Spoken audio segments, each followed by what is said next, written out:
Hello friends, welcome to GS with CV. जैसा कि आप सभी जानते हैं कि डीआरडीओ का एग्ज़ाम एकदम पास है और उसी एग्ज़ाम को ध्यान में रखते हुए हमने जीके जीएस की एक ऐसी सीरीज बनाई है कि जो प्रीवियस ईयर क्वेश्चन पर आधारित हैं और आपके एग्ज़ाम में आपके लिए काफ़ी ज़्यादा हेल्पफुल होने वाले हैं। तो आइए शुरू करते हैं। सारे ही क्वेश्चन पीवाईक्यूज हैं, यानी कि पिछले एग्जाम्स में पूछे जा चुके हैं।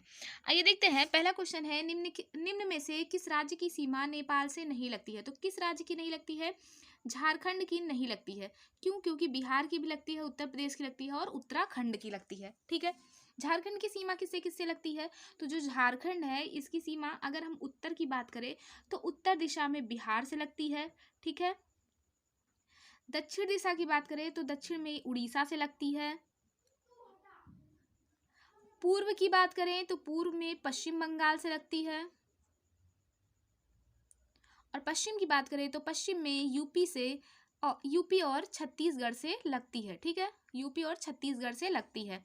आगे देखते हैं। नेक्स्ट दूसरा क्वेश्चन है, निम्नलिखित में से कौन सा राज्य सेवन सिस्टर्स की श्रेणी में नहीं आता है? जब भी आए नहीं तो थोड़ा सा दिमाग को आपको खोल लेना है, ध्यान लगा करके आंसर करना है। तो सेवन सिस्टर में कौन कौन से राज्य आते हैं? शॉर्ट में मैं यहाँ पे लिख रही हूँ। अरुणाचल प्रदेश हो गया, ठीक है, मेघालय हो गया, असम हो गया, असम है, मणिपुर है, नागालैंड, त्रिपुरा,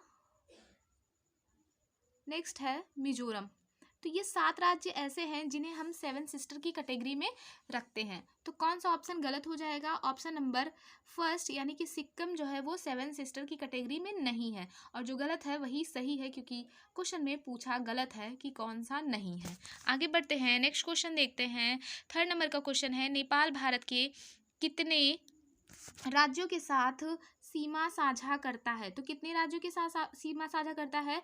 3 राज्यों के साथ सीमा साझा करता है।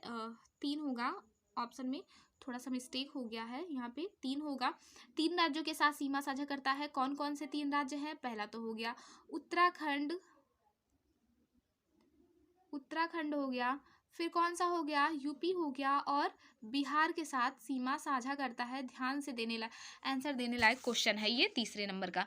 चौथा क्वेश्चन है, किस भारतीय ने जनरल डायर की हत्या की थी? जनरल डायर जो है वो किससे संबंधित है? जलियांवाला बाग हत्याकांड से संबंधित है। जलियांवाला बाग में लोग सभा कर रहे थे तो वहां पे इन्होंने क्या किया था? गोली चलाने का आदेश दे दिया था, जिसमें बहुत सारे निर्दोष भारतीयों की जान चली गई थी। उसी में से एक थे उधम सिंह, जो उस टाइम पे बच गए थे। फिर इन्होंने बाद में प्रतिशोध लेने के लिए, जब ये बड़े हुए, जब जलियांवाला बाग हत्याकांड हुआ तो उस टाइम ये छोटे थे, फिर बड़े होकर के इन्होंने उस बात का बदला लिया जनरल डायर को मारकर। तो जनरल डायर को किसने मारा था?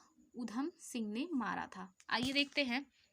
नेक्स्ट है, ऐसी स्थिति जिसमें सरकार का व्यय उसके राजस्व से ज़्यादा होता है क्या कहलाती है? वित्त की कमी, अवमूल्यन, या फिर आर्थिक रुग्णता, या फिर चूक कहलाती है? तो सही आंसर क्या हो जाएगा? सही आंसर हो जाएगा वित्त की कमी। ठीक है, क्या हो जाएगा? वित्त की कमी हो जाएगी। नेक्स्ट क्वेश्चन देखते हैं। क्वेश्चन नंबर 6 है, निम्नलिखित में से कौन सा विषय राज्य सूची के अंतर्गत नहीं आता है? ऐसा कौन सा विषय है जो राज्य सूची के अंतर्गत नहीं आता है? तो कौन सा है? वो हो जाएगा सुरक्षा, क्योंकि सुरक्षा को किसके अंतर्गत रखा गया है? रखा गया है केंद्र सरकार इसे केंद्र सरकार के अंतर्गत रखा गया है, यानी कि जो केंद्र सरकार है वो इसे अपने अंदर रखेगी, राज्य के अंतर्गत नहीं रखेगी। आइए देखते हैं। नेक्स्ट है 7 नंबर का क्वेश्चन है, 2 रुपए के नोट निम्नलिखित में से किसके द्वारा जारी किए जाते हैं? पहला ऑप्शन क्या है? वित्त मंत्रालय, ये पहला ऑप्शन है, यहाँ पे क्वेश्चन मार्क होगा। पहला ऑप्शन है वित्त मंत्रालय, दूसरा है राज्य सरकार, तीसरा है भारतीय रिजर्व बैंक, और चौथा है केंद्र सरकार। तो किसके द्वारा ये जारी की जाती है? भारतीय रिजर्व बैंक के द्वारा जारी की जाती है। भारतीय रिजर्व बैंक का मुख्यालय कहाँ है? तो इसका मुख्यालय जो है वो मुंबई में है। मुख्यालय मुंबई में है। इसकी स्थापना कब हुई थी? 1935 में हुई थी। आगे चलते हैं, नेक्स्ट देखते हैं, नाबार्ड की स्थापना किस वर्ष हुई थी? नाबार्ड की स्थापना किस वर्ष हुई थी? तो इसकी स्थापना हुई थी 1982 में। 1982 में नाबार्ड की स्थापना हुई थी। आगे चलते हैं, नेक्स्ट क्वेश्चन है 9 नंबर का क्वेश्चन है, निम्नलिखित में से कौन सा राज्य भारत के तटीय सीमा से नहीं लगता है? ऐसा कौन सा राज्य है? तो गुजरात जो है वो लगता है, क्योंकि गुजरात सबसे लंबी तटीय रेखा भी बनाता है। आंध्र प्रदेश भी है, तमिलनाडु में भी है। कौन सा गलत हो जाएगा? तो जो छत्तीसगढ़ है ये भारत के तटीय सीमा से नहीं लगता है। नेक्स्ट क्वेश्चन देखते हैं। अच्छा, अगर आपसे पूछ ले कि कितने राज्य भारत के तटीय सीमा से लगते हैं, तो उसका आंसर क्या देंगे? एक तो गुजरात हो गया, दूसरा आंध्र प्रदेश और तीसरा तमिलनाडु। कुल 9 राज्य हैं। ठीक है, कौन कौन से हैं? 3 ये हो गए। उसके बाद उड़ीसा, पश्चिम बंगाल,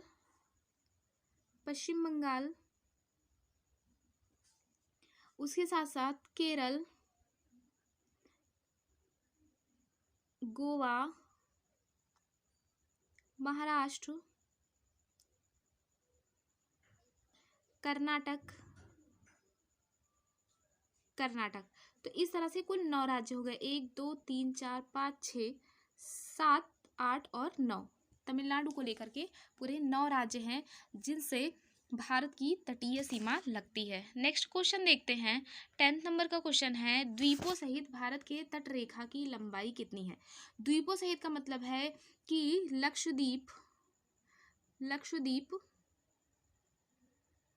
और साथ ही साथ अंडमान निकोबार द्वीप समूह जो है उनको ले करके भारत के तटीय रेखा की लंबाई कितनी है?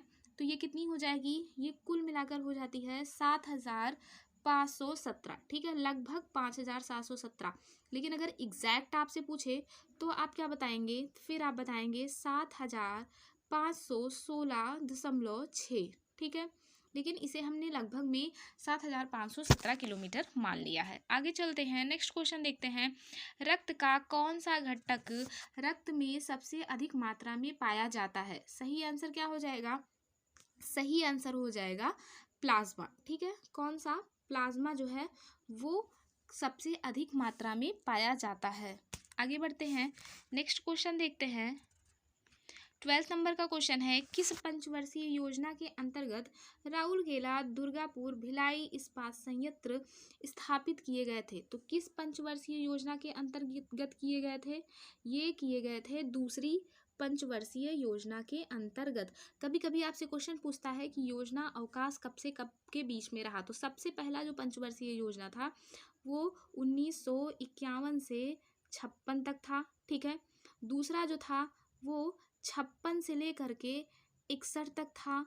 तीसरा जो है वो 61 से लेकर के कब तक था? 66 तक था।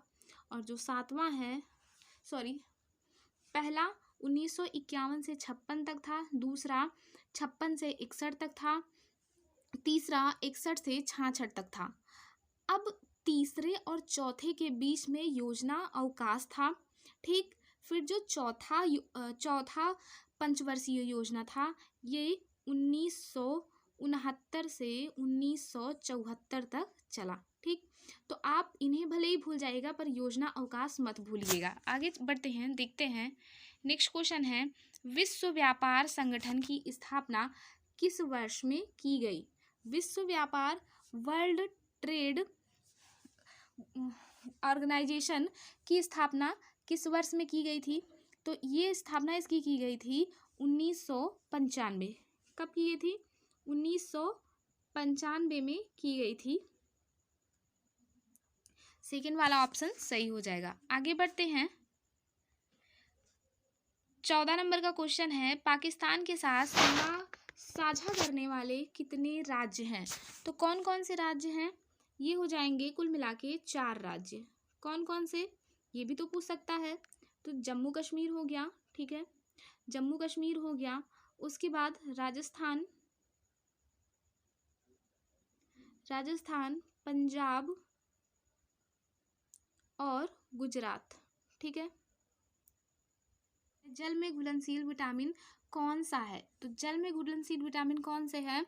विटामिन सी और बी। तो इसमें कौन सा आंसर सही हो जाएगा? ऑप्शन नंबर सेकंड सही हो जाएगा। सी के साथ साथ बी भी जल में घुलनशील है, जबकि विटामिन ए जो है वो किस में घुलनशील है? ये वसा में घुलनशील है। आगे बढ़ते हैं, नेक्स्ट क्वेश्चन देखते हैं। 16 नंबर का क्वेश्चन है, भारत का ग्रैंड ओल्ड मैन किसे कहा जाता है? तो किसे कहा जाता है? ये कहा जाता है दादा भाई नौरोजी को। नेक्स्ट देखते हैं, प्लासी का युद्ध किस वर्ष में हुआ था? प्लासी का युद्ध जो था कब हुआ था? 1757 में हुआ था। 1757 में प्लासी का युद्ध हुआ था। और भारत का प्रथम स्वतंत्रता संग्राम कब हुआ था? वो हुआ था 1857 में। दोनों ही डेट, दोनों ही सन बहुत ही ज़्यादा महत्वपूर्ण है, याद रखिएगा, दोनों में 100 साल का अंतर है।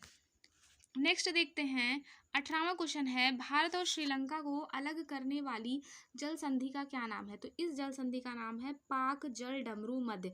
पाक नाम सुन करके कंफ्यूज मत होइएगा, पाक जल डमरू मध्य नाम है, बट ये भारत और श्रीलंका के बीच में है, यहाँ पाकिस्तान का कुछ भी लेना देना नहीं है। आगे बढ़ते हैं, नेक्स्ट देखते हैं, 19 नंबर का क्वेश्चन है, भारत में साइमन कमीशन का आगमन कब हुआ? सबसे पहले भारत में साइमन कमीशन का आगमन कब हुआ? तो 1928 में हुआ था। सबसे पहले की बात हो रही है 1928 में। नेक्स्ट देखते हैं, हाइड्रोजन बम किसने विकसित किया? कौन था वो जिसने हाइड्रोजन बम विकसित किया? तो एडवर्ड टेलर थे जिन्होंने हाइड्रोजन बम विकसित किया। नेक्स्ट क्वेश्चन देखते हैं, 21 नंबर का क्वेश्चन है, नाभिकीय विखंडन में ऊर्जा किस रूप में निकलती है? तो नाभिकीय विखंडन में जो ऊर्जा है वो ऊष्मा के रूप में निकलती है। नेक्स्ट क्वेश्चन देखते हैं,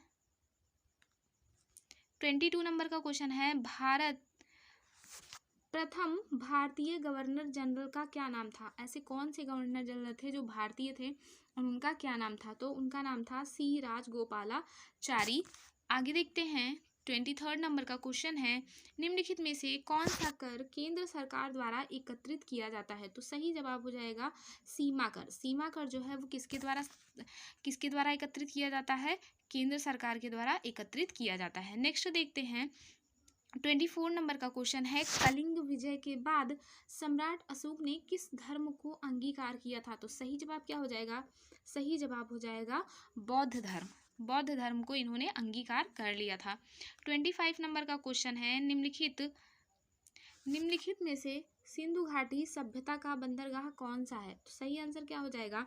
सही आंसर हो जाएगा लोथल। कभी कभी ये भी पूछा जाता है कि लोथल किस नदी के किनारे है? तो ये भोगवा नदी के किनारे है। बहुत ही इंपॉर्टेंट क्वेश्चन है, बार बार एग्जाम में पूछे जा चुके हैं।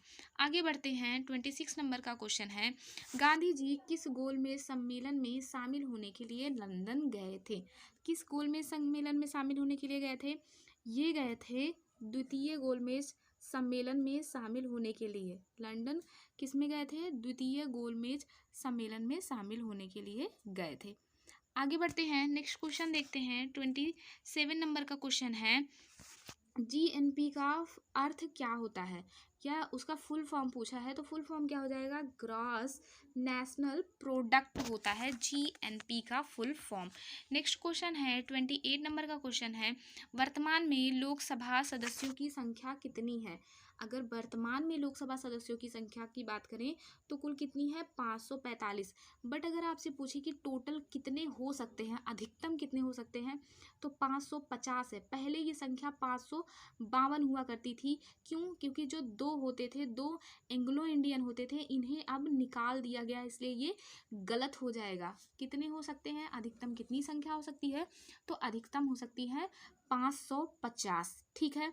और अगर आपसे पूछे कि यूपी में लोकसभा सीटें कितनी हैं, लोकसभा में यूपी की कितनी सीटें हैं, तो 80 हो जाएंगी। ठीक है। और यूपी की अगर राज्यसभा में पूछें तो कितनी हो जाएंगी? ये हो जाएंगी 32 यानी कि 32। आगे बढ़ते हैं, नेक्स्ट देखते हैं, राज्यपाल राज्य में किसका प्रतिनिधित्व करता है? तो जो राज्यपाल है वो राज्य में राष्ट्रपति का प्रतिनिधित्व करता है। और ये राष्ट्रपति के ही प्रसाद पर्यंत इनका पद होता है। जब भी चाहे तो राष्ट्रपति इन्हें इनके पद से हटा सकते हैं। आगे देखते हैं, नेक्स्ट है राज्य के राज्यपाल की सेवानिवृत्ति की आयु होती है। क्या आयु होती है? तो इनकी आयु की कोई सीमा नहीं होती है। ये राष्ट्रपति के प्रसाद पर्यंत होते हैं और इन्हें जब चाहे तब राष्ट्रपति हटा सकते हैं, कोई भी सीमा नहीं होती है। तो गाइज आज के सेशन में इतना ही। दूसरी वीडियो आपको कल मिलेगी, वो भी इसी पे आधारित होगी। जितने भी पुराने पिछले वर्षों में क्वेश्चन पूछे गए हैं, सारे क्वेश्चंस का कलेक्शन है। अगर आपको सेशन अच्छा लगा हो तो प्लीज़ लाइक शेयर और सब्सक्राइब जरूर कर ले। अपने दोस्तों में शेयर करके चैनल के बारे में बताएं, हमें सपोर्ट करें। तब तक के लिए आप लोग हंसते रहिए, मुस्कुराते रहिए। Bye bye, take care.